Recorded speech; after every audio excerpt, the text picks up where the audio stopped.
Hello, horrorphiles. You're listening to Dissecting Horror, examining the anatomy of fear in film, television, and literature. In this Halloween special, we'll review 1993's Hocus Pocus with perspectives on the 2022 sequel. This dissection will be spoiler-free. I'm writer and performer Kelsey Zukowski. I'm filmmaker Stephen Aguilera. In our society of grotesquerie and loathing, if you will. I will. And we hope you will subscribe for more, won't you? A teenage boy named Max and his little sister moved to Salem, where he struggles to fit in before awakening a trio of diabolical witches that were executed in the 17th century, according to the Internet Movie Database. Hearing that, you'd never know this was a lighthearted, family-friendly comedy, yet this is pure 1990s Disney, wholesome and perhaps, dare I say, corny, but in a good way.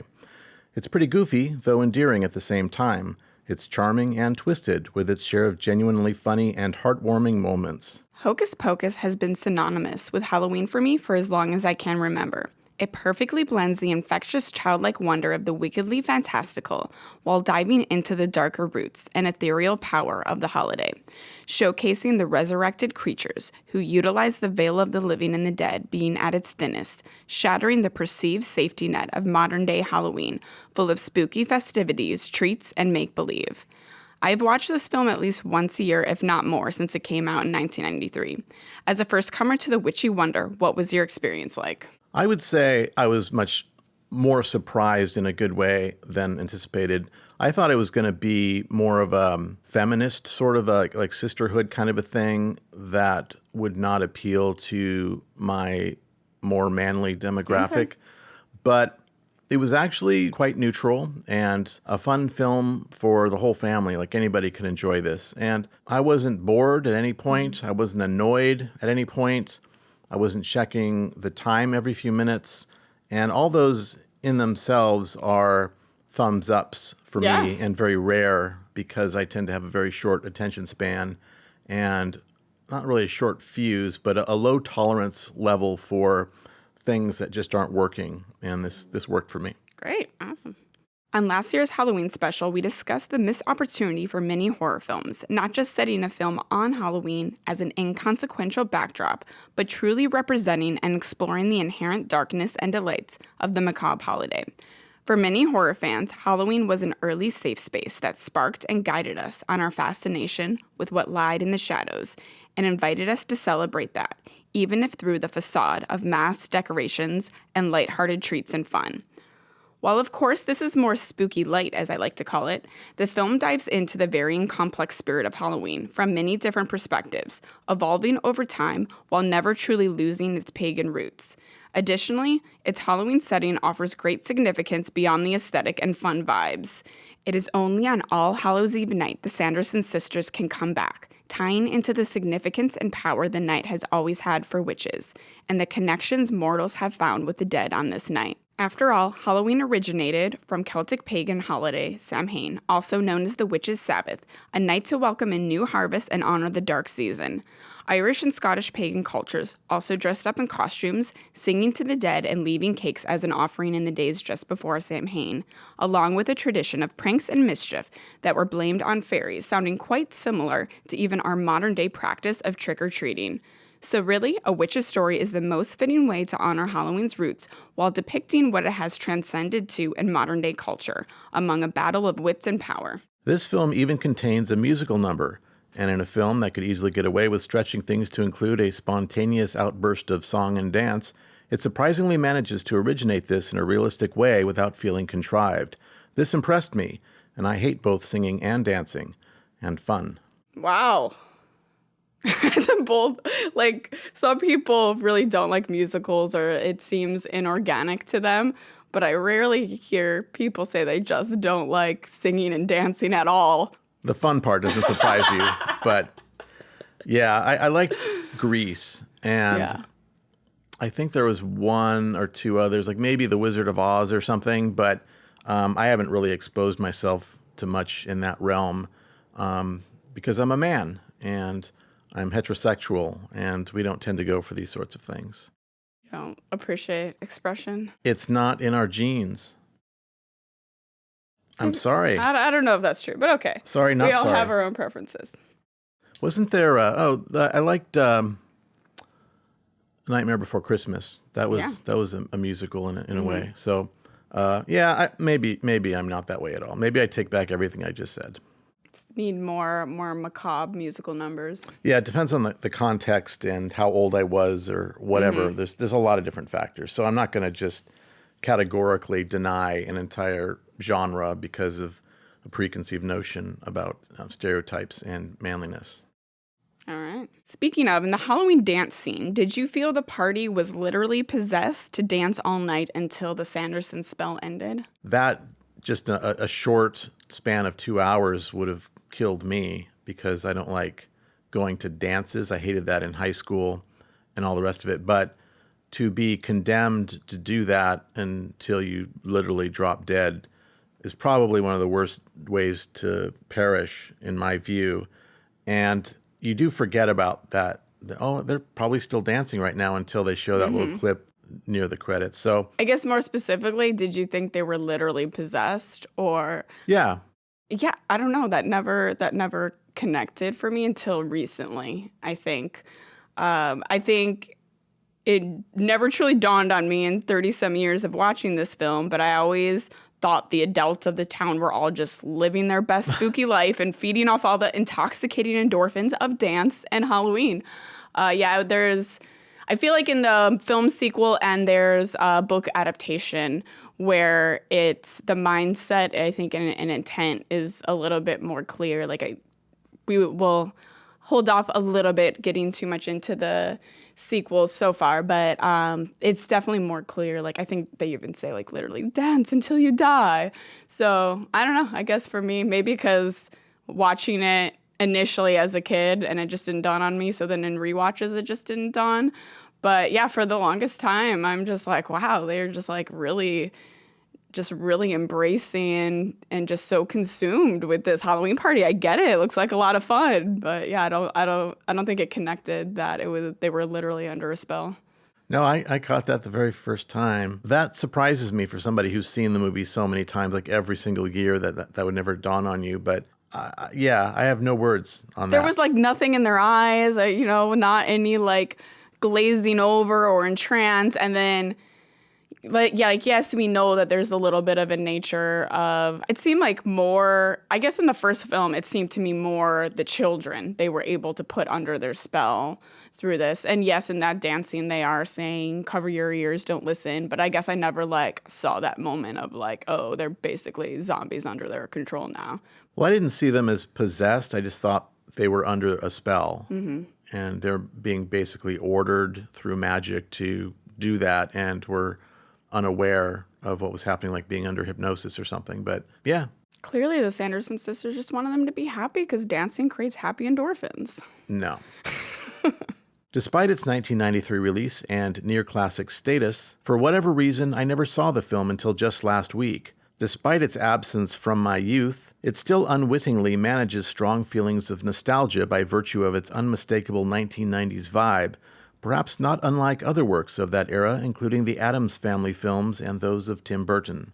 I think it also kind of captures that mix of the sort of childlike wonder and just the fun and dressing up in costumes and just the festive nature of Halloween with still adding some horror and terror element in it. So maybe it kind of it pulls you into what was fun about Halloween as a kid, but still having some stakes.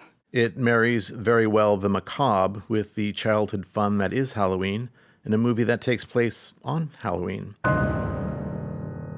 I find this film difficult to review for two reasons. First, it's way easier to pick apart movies that clearly don't work.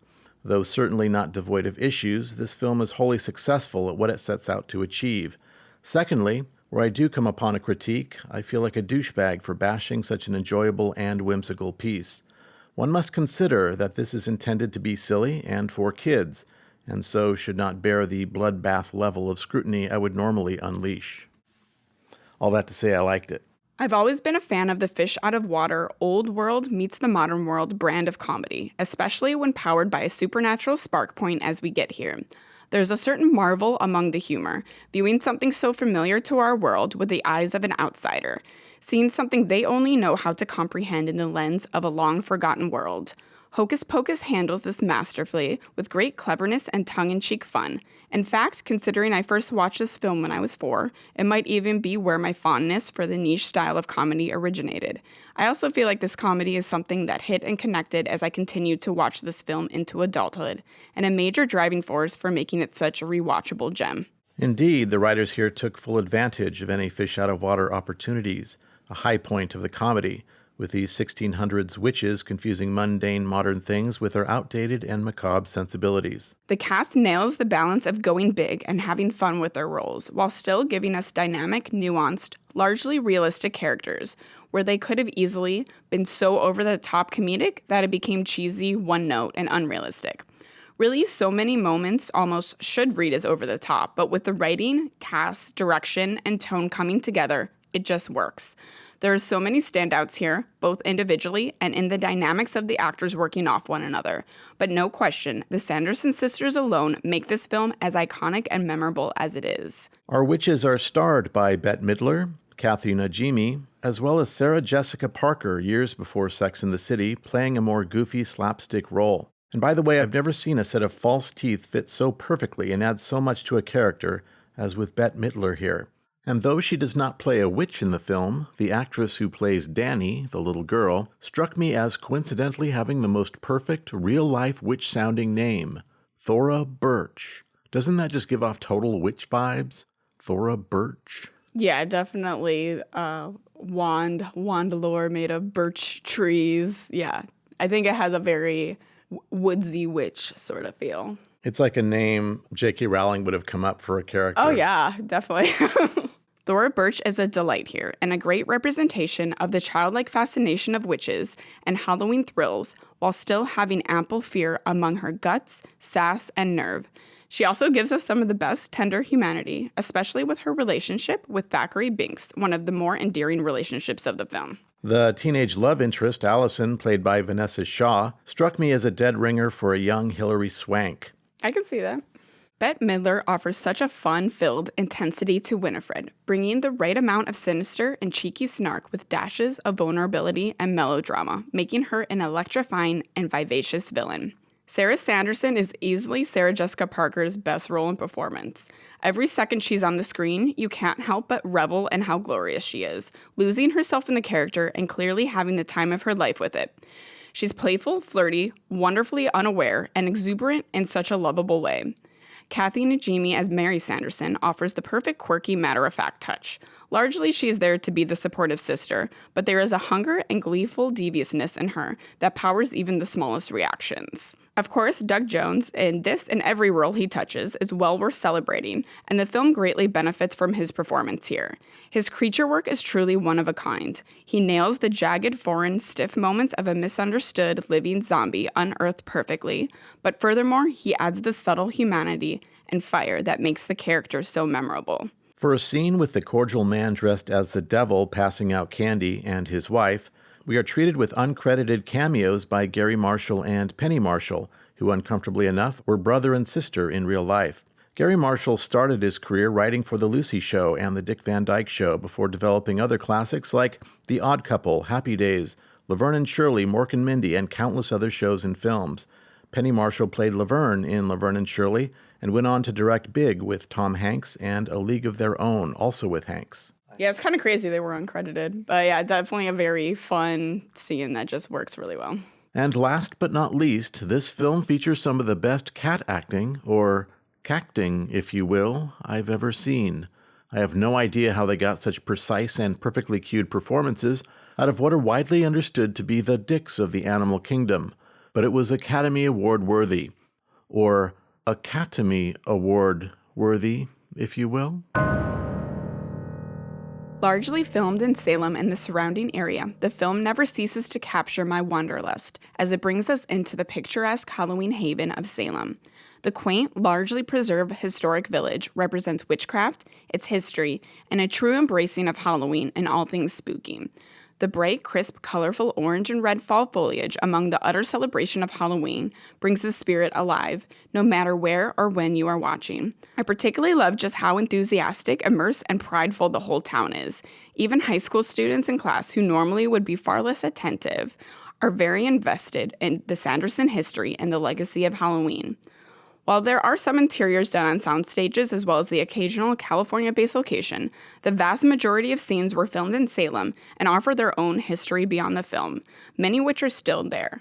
One notable was actually in Marblehead, Massachusetts, where over 600 Revolutionary soldiers died. And there's always something about that lingering history to a land where supernatural things are said to brew. So I thought that was kind of fitting.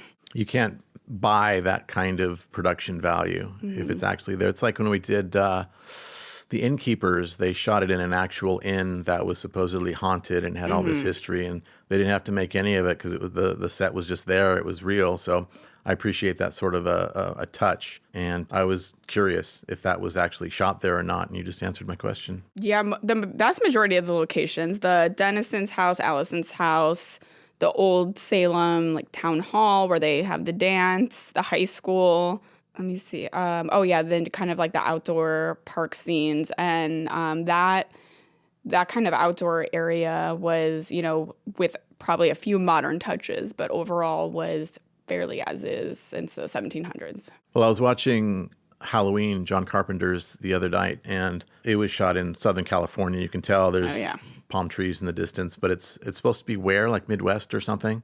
Illinois, yeah. Yeah, so I think when you watch a film long enough, you can start to feel, like when I watched MASH as a kid, I thought North Korea looked like that, but it's actually, Malibu. And so you get a warped perception of what these locations actually feel like, and you come to associate the Korean War with that sort of look, even though it couldn't be more different. And I think it's a nice touch, especially with you, because you grew up watching this, and you know that this is what it feels like, and it's authentic. Those with a keen eye will notice an abundance of Nike merchandise featured prominently throughout. It wasn't exactly subtle, but somehow added to the comedy, I think, though I'm sure unintentionally. I can't say I noticed. I mean, I definitely noticed the shoes. They definitely reference, the shoes just because that's a big moment.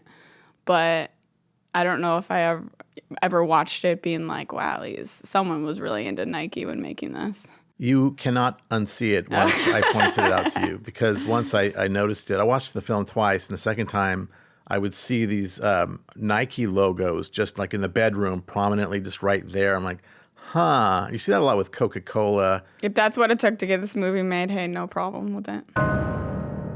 The very ending sets up a sequel or suggests that life still exists to continue things forward. It would take 29 years for that sequel to be realized. 2022 saw the release of Hocus Pocus 2 on Disney+.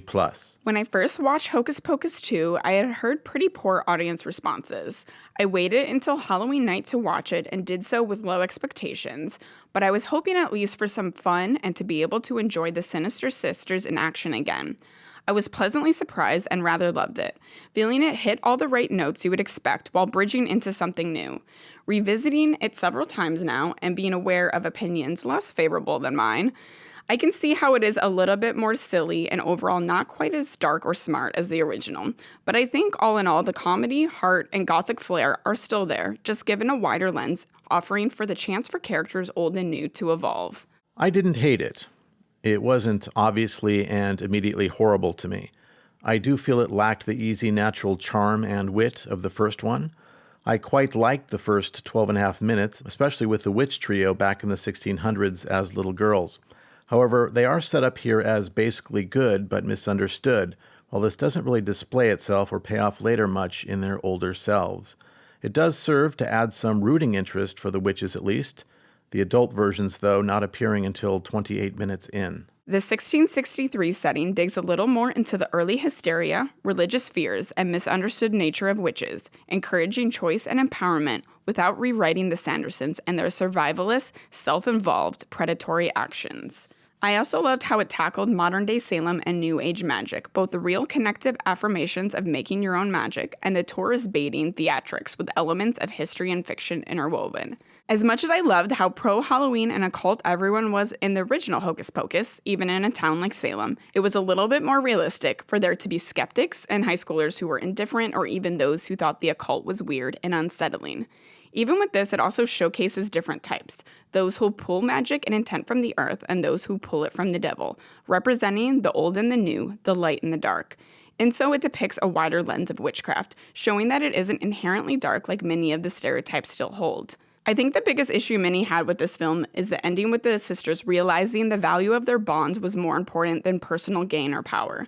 Many wanted a darker ending. I didn't feel this was out of place at all and added satisfying depth. They were still power-hungry and on a murder and revenge hunt for majority of the film, so it's not as if they changed them that drastically. As mentioned, I know some people hate musical numbers, but personally, I absolutely love them. Sure, the musical numbers in the original were a bit more gothic and ethereal, among the cheeky showmanship and the sisters clearly loving raising their voices and channeling their energy for the sake of a good show, with a dash of mind control. But I think they worked in the sequel. I loved how they acknowledged them seemingly performing for themselves and putting a literal spell on nearby victims to force them to watch and even do their bidding through this hypnosis. Both tied into their powers and their love of song, which does tie into the origins of Samhain as well. It's remarkable how similar and recognizable the witches look after 29 years, having lost little pep in their step. At her current age, however, the way Kathy Najimy holds her mouth crooked, as she did in the original, makes it look now like she's had a stroke, which makes me feel kind of sad or something. Aw. Well, she was still so great. I loved her. Her connection with the Roombas was an emotional tale. Yeah. Yeah, I think even like seeing the more modern day Salem, because yes, it was somewhat modernized in 93, but it's also a place that they've made a point to keep historic, like just its history is such a big part of it, and kind of acknowledging the darkness and fear and hysteria of that, but also these kind of finding a way to kind of embrace and celebrate, I guess, being different and, these Halloween roots. But I think, in recent years, it's become, more of a spectacle, and even just the kind of new age perception and being such a tourist heavy town. Like, it's just this tiny village that, especially during Halloween season, just gets completely overrun with tourists. And so I think they kind of played with a lot of those modern changes, and then just our characters, similar to the original, just being smart and cunning and thinking, okay, they care about youth and beauty. This is a way we can escape, and really what our modern day, beauty standards would look like. And I don't know, just playing with that, I thought offered a lot of good comedy and was really fun. It aligns with the characters nicely, I think. Have you ever been to Salem? No, it's like dreamless, man. Every time, especially the beginning of Hocus Pocus, I put it on and I'm like, I need to be there. But yes, it's definitely on the dreamless vacations. But I guess I've heard like more early October isn't too bad. But I've even, I don't know, I'm connected with certain small businesses in Salem and things like that, and I'll just see warnings. Please do not all come this time of year. We're like a village of 5,000 and we're overrun, and please make it easier for us to kind of manage all this. So everyone, I think it's become almost like Halloween Town, just this town that kind of represents and celebrates this spirited life, Funny how an almost amusement park atmosphere would crop up around such horrific events, true life events. But I suppose it's a good thing. You're turning something positive out of something that was bad, something good's coming out of it. But at the same time, it does make one question one's own integrity or sense of right and wrong to be so celebratory about such tragedy. Yeah, that is interesting. If you're looking at people who were just ostracized and they were, whether it be that they were different or there was just this religious extremism and fear, or for whatever reason, like so many other things throughout dark history is like very consistent with asylums throughout history. A lot of times it's just someone wanted to get rid of someone, as simple as that. And yeah, absolutely horrific things happened. And I think a lot of it acknowledges that. Like, I know they have a lot of museums of, kind of, in a way, I guess a reminder of, be careful of like history repeating itself. And this is honestly, I feel like that all comes from this fear and paranoia and not being able to like open your mind to other perspectives or possibilities. Or a lot of times if you don't have the scientific fact or reason, that you make up these things, in your mind, which is where a lot of supernatural lore did come from. But even so many things modern day, anyone coming from a place of hate, there's usually fear behind it, So I think in a way it is a good reminder of that. And I do think it is kind of beautiful and amazing to find like positivity and a way of celebrating and thriving through that. But from my understanding, again, haven't been there, but from my understanding, even from people who have and have visited some of these places and, just what's out there, it seems like it is a sort of a combination of acknowledging the horrible things that did happen and trying to, I guess, revisit that as a little bit of a don't forget or forewarning. But this is also something within human nature. Like, it happened at this time for these specific reasons, but something similar can always happen. We can always regress as a society. But then also finding the fun and festive nature and certain power and thrill within Halloween and the concepts of a real witch, I guess. Wow, we really got deep there, didn't we? I know. That's what we do. That's us. In the original, our three protagonists, Max, Danny, and Allison, are easy enough to root for. First off, despite the cliché, their constantly cackling bullies did generate rooting interest for our mistreated good guys. From there, we root for middle-class Max, trying to get the hot upper-class girl who was potentially way out of his league. He and his darling little sister are also strangers in a strange land trying to fit in, enduring the undeserved misfortune of being transplanted from their home and friends in California to Salem, Massachusetts. The dynamics between each character in the original also generate drama and conflict well. The interplay between Max and Allison creates a romantic tension. Max and his little sister Danny have their own sibling loves and hates. Their interactions with the bullies and witches give off their own specific energies. Even the cat serves as an important voice in the story and plot, while also just being a cute cat. In the sequel, on the other hand, we have 3 teenage girls, actually 2 for most of it, and among them I could not detect a single significant character trait between the 3, much less anything to root for. Aside from one of the girls being a bit dorky, there's nothing really charming, endearing, or interesting about any of them. Our lead character, Becca, displays many characteristics of a Mary Sue: beautiful, naturally talented beyond reason, lacking any detectable weaknesses or flaws, and who earns none of the powers she gains or her abilities to use them. I do really enjoy some of the heart and relationships in the original film. The sisters' dysfunctional yet connective dynamic is rather amazing. The unlikely bonds Danny forms are some of the strongest, both her and Binks and her and Billy. There is a fun mix of playful banter and sarcasm, but ultimately fueled by a rare connective, caring bond. Allison and Max's relationship works, showcasing that growing hope of what seems so out of reach, even if it takes being hunted down by vengeful witches to be able to talk to a girl. But I guess for a teenage boy, especially one feeling extra angsty and in a difficult transitional point in his youth, that is pretty accurate. I have no real problems with it, but I would definitely say the core platonic relationships in Hocus Pocus 2, focusing on the bonds, power, and value of sisterhood, is more powerful to me. While Winifred comes off as self-involved at times and often undermines her sisters, there being a deeper bond and love there seems true to the characters, and I love them digging deeper into that, especially with the magic has a way of uniting things that ought to be together sentiment. I also found deeper value in the friendship of our new heroines in the film. There is something special about reconnection of a lost friendship. The friendship between Becca and Izzy is fantastic. They are individually clever, free thinkers, determined, and very much beat to their own drum, while still being realistic enough to have vulnerabilities and fear. They have known and been there for another most of their lives. growing into who they are with someone who intricately understands and celebrates them.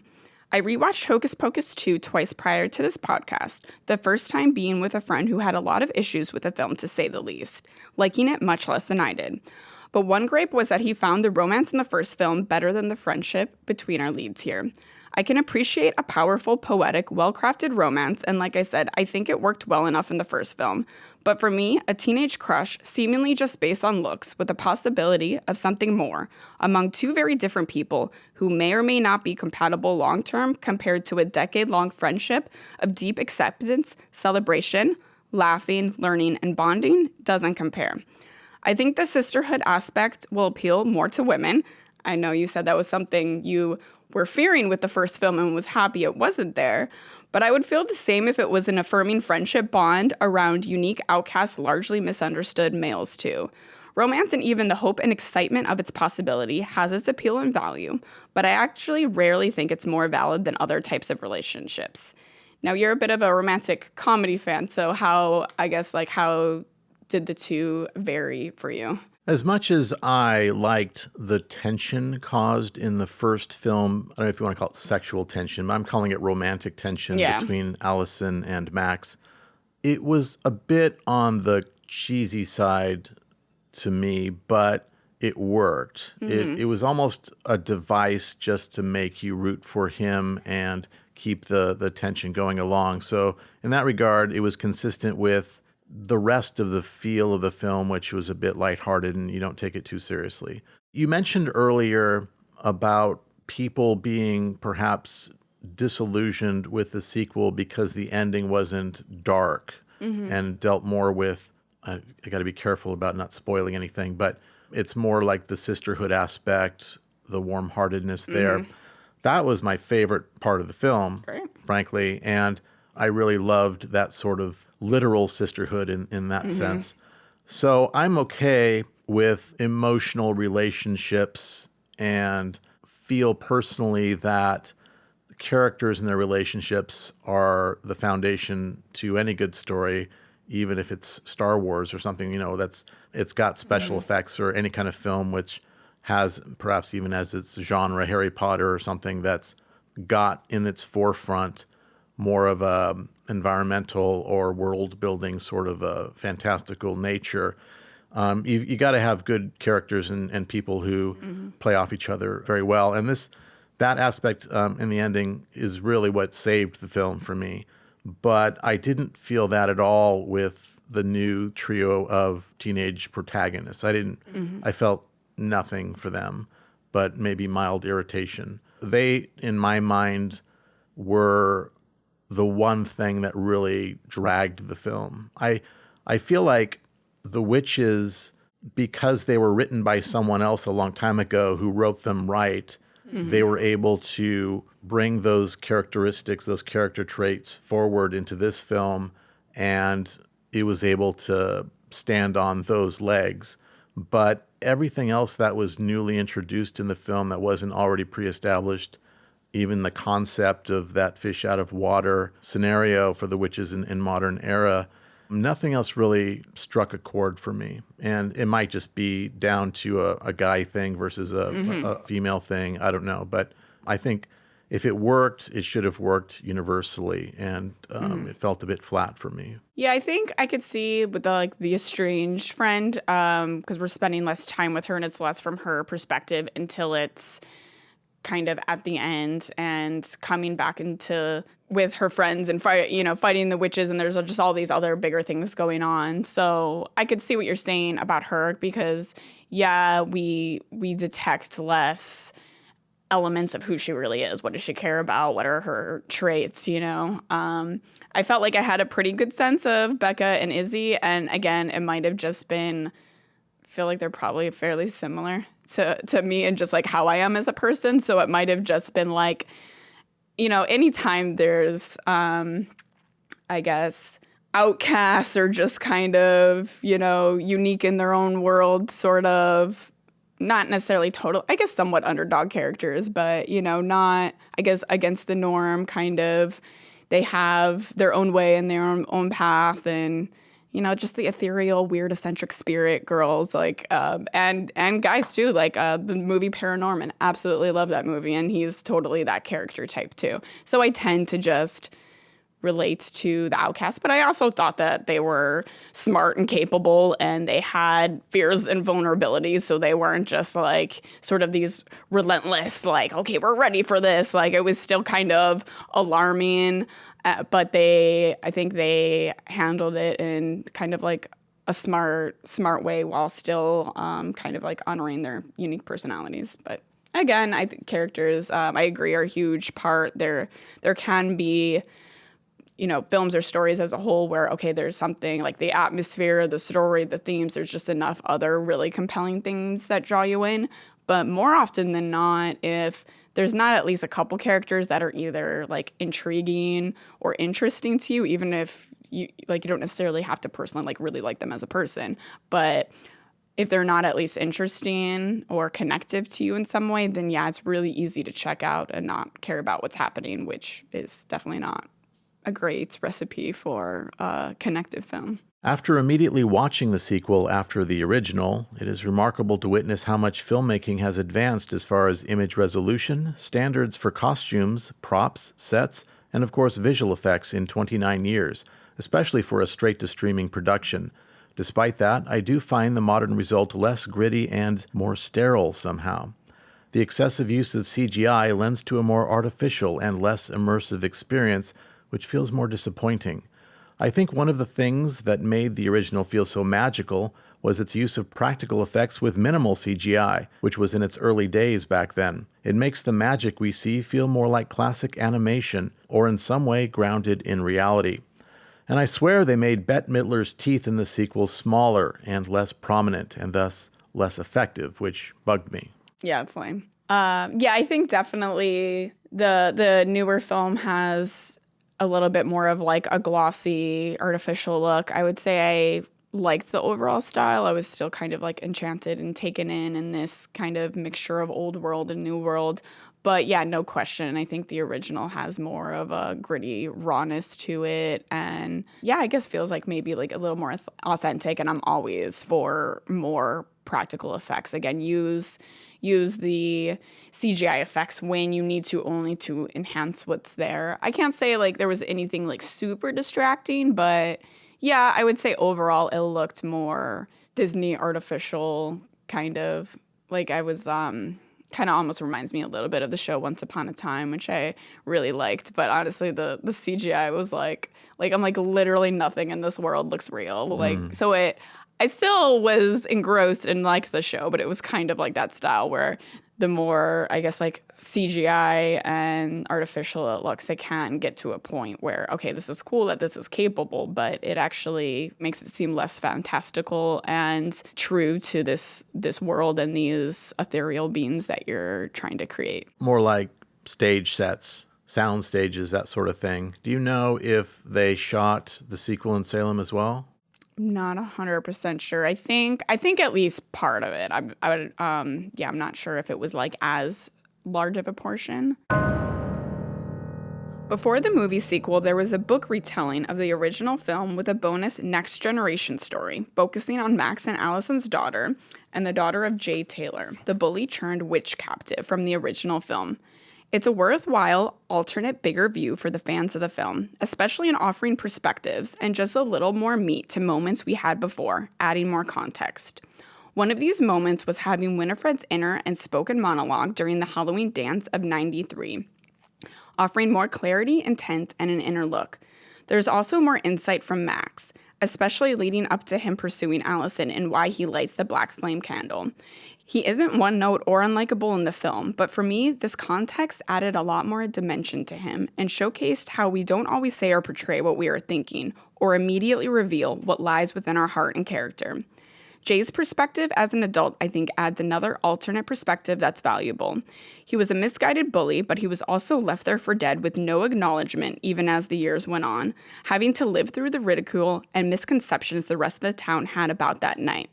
I always feel like that look of how did this change them after the horror dissipated is always interesting.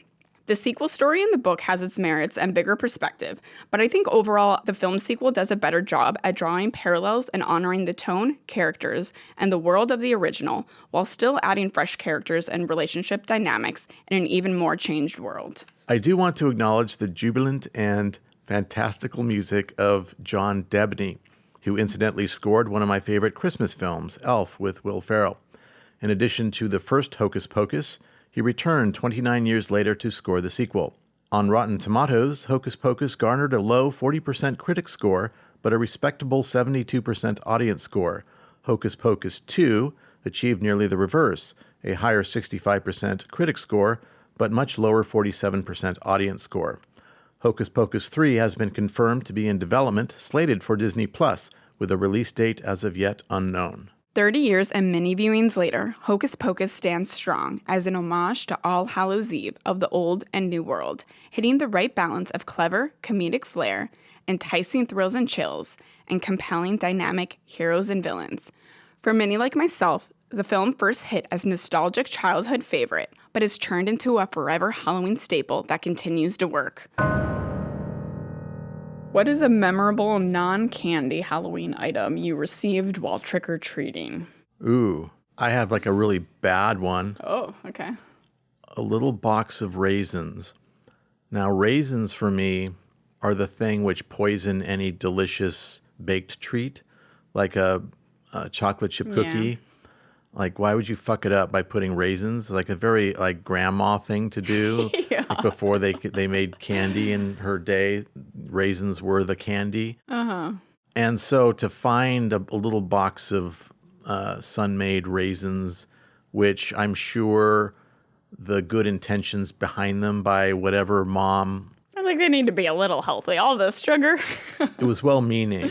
Yeah.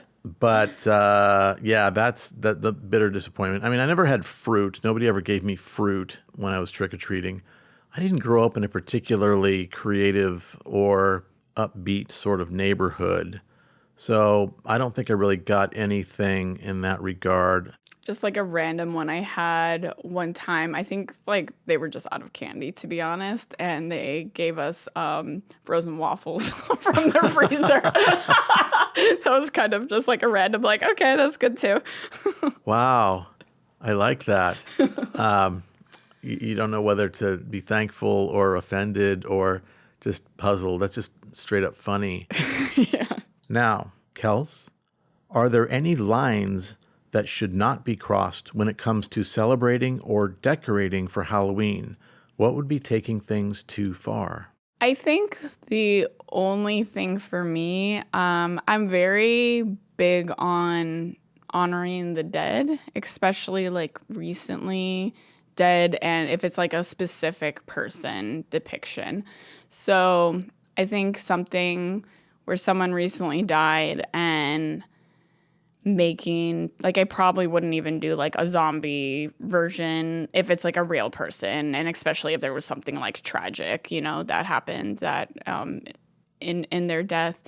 But I mean, there's probably like, I don't know, there could be, I can even think of like political, like a dictator, if you like, I don't know, had a depiction of them brutally murdered, and like, no, like, yes, I have less empathy for someone like that, but I don't know, I kind of feel like depictions of real people, and I would probably just kind of like leave it out of that, if you're, especially if it's, I don't know, coming from a brutal or, I don't know, hateful place.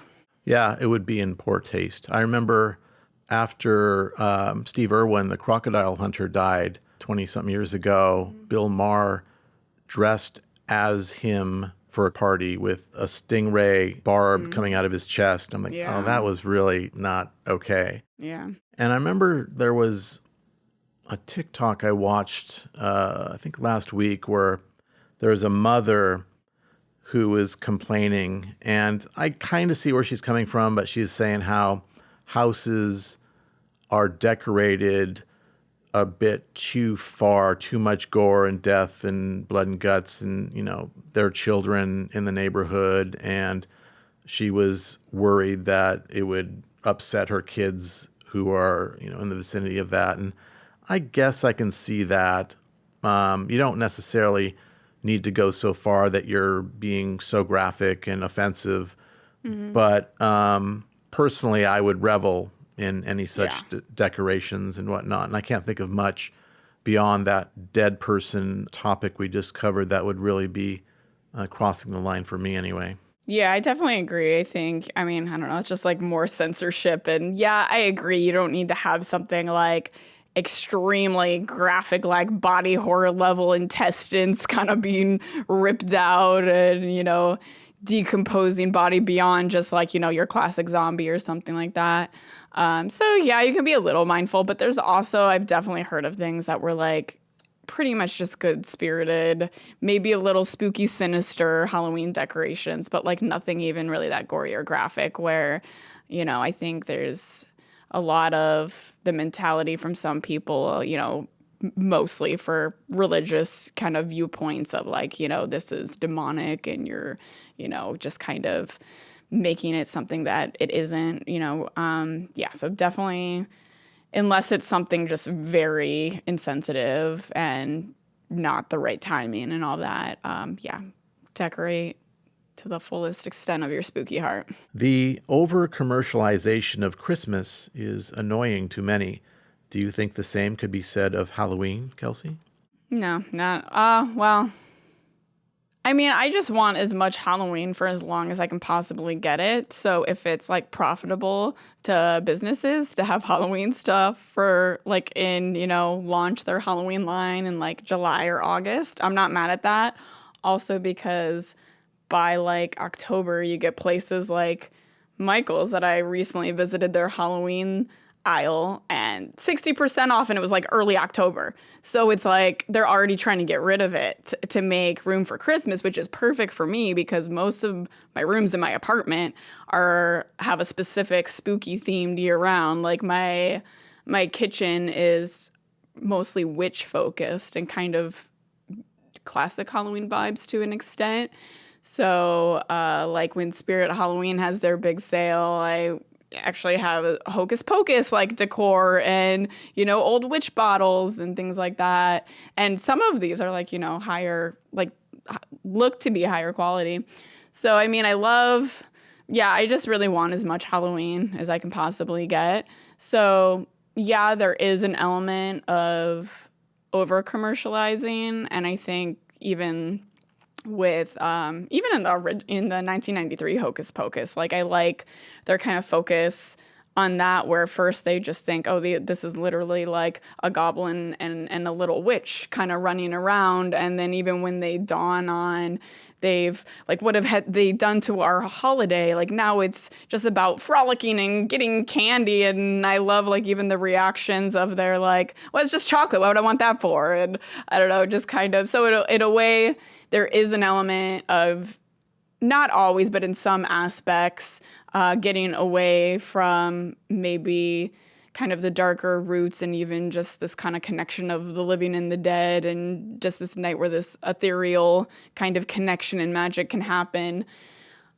But really anything, like even if I just see a pumpkin or I see like some little cheap skeleton kind of decoration kind of hanging somewhere, it just makes me happy. So like I like that the more of it that is around, the better. But yeah, I guess it kind of depends on your taste because, yeah, Christmas is a bit much for me. I feel like it's so, I can appreciate it like the week of Christmas or like when it's Christmas time, but it's just so, there's just Christmas everywhere. And I think with Christmas, it's like, I don't know, it kind of feels like a force-fed commercial cheer, where there are the good Christmas material and stories that kind of dig into something more, but I think those are more rare, and even just like Christmas music is mostly just largely horrible. There's better varieties. Again, but if you're someone who absolutely, like if you get the joy from hearing a Christmas song or anything, your peppermint mocha or anything, or seeing a Christmas tree, if that brings you the joy that I get from seeing spooky things kind of sitting around, like I get it. It's just like not, yeah, we all have our own things. Christmas it has its roots in more religious significances, which I think people take very seriously. And I understand that. And if something were to demean that through a cheap, more commercial, greed-based approach, I could see how that would be offensive or like discounted and so forth. But Halloween doesn't really have that. I mean, there are its dark roots, but it's not like our lives or like we're normally going to go to some sort of, church or religious sort of a based Halloween thing that the holiday that's commercialized is mocking. This is really all we know. And most of us, our exposure to Halloween is through the commercialized aspects of it. And that's how we fell in love with it. And I rather enjoy the fact that the commercial industry or any kind of American socioeconomic circulation or centricity about my favorite holiday takes place, and they're participating on the corporate level and societal level and the familial level, like all these different levels of everyone playing out my favorite Halloween. I think the more the merrier. And if we can all boom the economy a bit at the same time, I'm happy to partake. Which Halloween-centric character do you relate to most? Ooh, not just horror, but specifically Halloween. Yeah, it has to have like some connection to Halloween. Like it could be like a film that maybe takes place around Halloween, but like isn't the hugest part of it, but is in some way connected to Halloween. Or admire. If you don't see yourself in them, but you kind of like admire what they're all about. That could work. I've always appreciated it's not really generic, but you have classic, what we consider universal horror characters like Frankenstein and the Wolfman and Dracula's, that trio. And I associate them so thoroughly with Halloween because when I was a kid, and I'm sure when my parents were a kid, and even perhaps my grandparents, they were all able to dress up as those three characters. And everybody knew that those characters were those characters, and there was no mystery and there was nothing weird. It's almost kind of bland or generic, but it's like, I don't know a good analogy, but it's like chocolate. Everybody likes chocolate or pizza or something, and they go, oh, they're the good old standbys that everybody's going to like and appreciate. And there's even a style of costume over the years, over the decades, where you see all these variations of those same characters, and the eras in which those existed, you can sort of feel a layer of like the past or a creepiness of almost like a historical level of change as these characters evolve, kind of like how Mickey Mouse has evolved as a character over the decades. Those characters, they change and they might get more graphic or whatever, but they're also, I don't know, they warm my heart to see people know and love something that's been a part of our culture, like an iconic cultural character for so long. And something about that just makes me feel not teary-eyed, but I really love that aesthetic and that sentiment. Yeah, it is kind of amazing how even I've seen like really young kids, 4 or 5 years old, see a costumed, Frankenstein's monster and just totally elated Frankenstein. And, even probably in most cases, you might have the occasional, where maybe their parent had one of the classic, films on, but a lot of them, they really have stood that test of time and being just very interesting, layered, connective, and very, very appealing to the sort of gothic and suspense-fueled stories that they're, while still having these kind of like layers and something likable and relatable about them, where they have, even like Hotel Transylvania, I think, has all of the classic Universal monster characters just kind of weaved into a slightly different, perspective and tone. So yeah, I definitely think those have, it's amazing and great that those characters they do have a certain classic feel, but have evolved and lasted.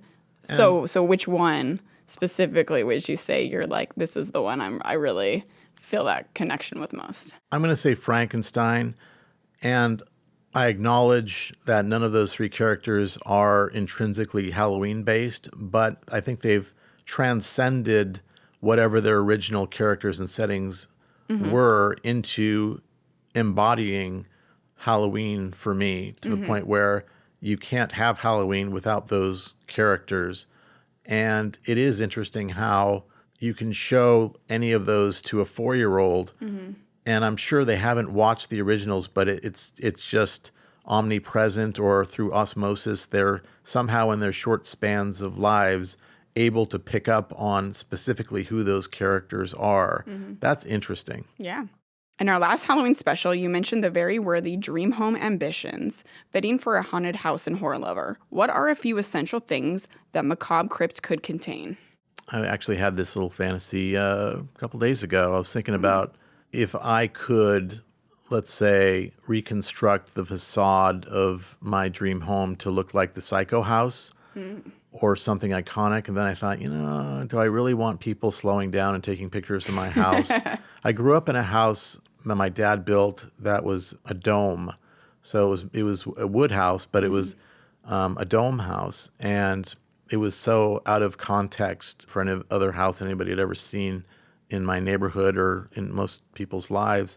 But it was always a thing where people would drive by and take pictures or gawk and like, what the fuck? And my dad was an artist, and he had Jesus Christ nailed to a cross, life-size sculpture in our front yard. Oh, wow. And it was so old and deteriorating because it was made out of plaster. And so every year the rain would dissolve it a little bit. And then you see this almost like a skeletal Christ melting away, nailed to a cross in front of our dome house. It was, I don't know that I'd want that level of attraction, yet I still want that feeling of darkness and almost a distressed look, like the house is in a state of decay, though I'd want it to be structurally sound and I don't want it to be leaking on me or anything when it rains. I really love that cold, damp, almost musty smell of an attic, or how I imagine Salem being like, the weather there. There's a house a few blocks from here that they painted black. I don't know if it's that kind of black that good for them. It absorbs the light and it's like super black. I think that would be too expensive to paint your house. But I thought that was cool, though I think with the heat we have in Southern California, it would probably be unbearably hot in that house most of the year.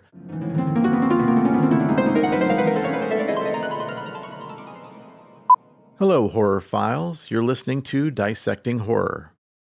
Examining. First timing. word. I already. You've already fucked up. I realized I'm like, oh, it's a significant pause there, but it doesn't matter because editing. All right. In this Halloween special, we're doing great.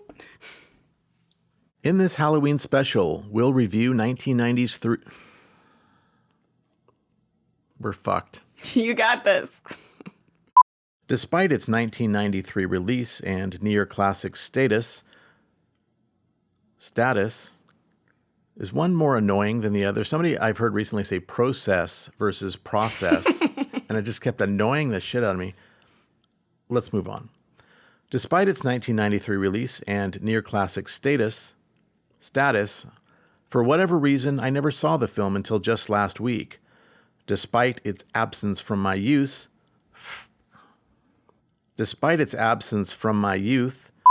I do want to acknowledge the jubilant, did I say that right? Yeah. Jubilant. Sounds, okay. I do want to acknowledge the jubilant, doesn't sound right. I do want to acknowledge the jubilant and fantastical music of John Debney. If you would like to join our Society of Grotesquerie and Loathing, subscribe now and give this podcast a like. And be sure to comment your wretched thoughts below. Keep our podcast suffering on by finding it in your cold, black, withered hearts to support us on Patreon. A link to our PayPal is also below for one-time donations of any amount. It was nice knowing you. And let's throw in and happy Halloween. Okay. And happy I thought we were going to do it after that was nice knowing you. Like, I thought it was one sentence. Okay. Yeah, let's do that one sentence. You're right. It was nice knowing you. And happy Halloween.